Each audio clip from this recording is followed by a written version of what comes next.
So Professor Andrew Huberman posted a video recently and said this. I do indeed take an NR supplement every day. I take 500 milligrams of NR. I also, and have separately taken, an NMN supplement. I take sublingual NMN.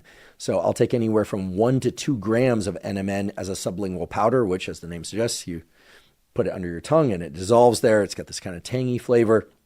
And the goal for me in taking NR and NMN each day, and I should mention that sometimes I have just taken NMN or just NR to do the comparison between NR and NMN for me in a subjective way, just comparing what are my energy levels, how do I feel, whether or not there are any side effects, and then I've also taken them together, and I've arrived at a protocol where I take NR and NMN every single day.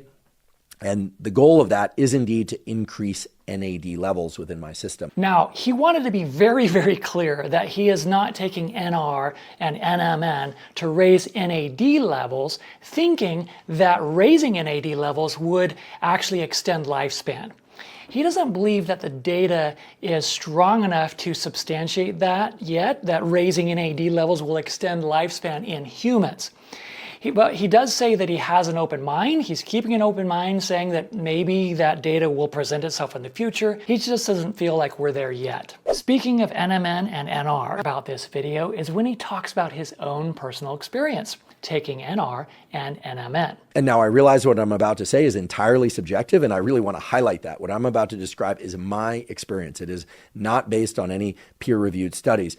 When I take NR and NMN at the dosages I talked about a little bit earlier, it gives me a lot of sustained mental and physical energy throughout the day. Now, I've always had a lot of mental and physical energy, but I'm 48 years old now, and I'm interested in doing anything that I safely can to keep those levels of energy as high as is reasonable, right? I don't want to have so much energy that I can't sit still or so much energy that I can't sleep at night. But I find that when I take NR and NMN in the morning, so typically I'll do this before my first meal, I don't really regulate how close it is to that first meal. So I'll wake up, use the bathroom, hydrate, get my sunlight, do all the things I've talked about on other podcasts.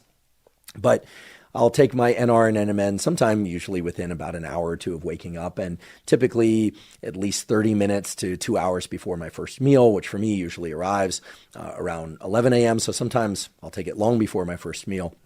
In any event, it gives me a lot of energy, and I seem to have that energy throughout the day. I have gone periods of time where I stopped taking NR and or NMN, and while I didn't feel as if I was completely depleted of energy, I did notice a decrement in energy compared to when I took NR and NMN. I find it refreshing to hear a scientist, especially a professor, willing to talk about his own personal experience, rather than only relying on this study and that study, etc.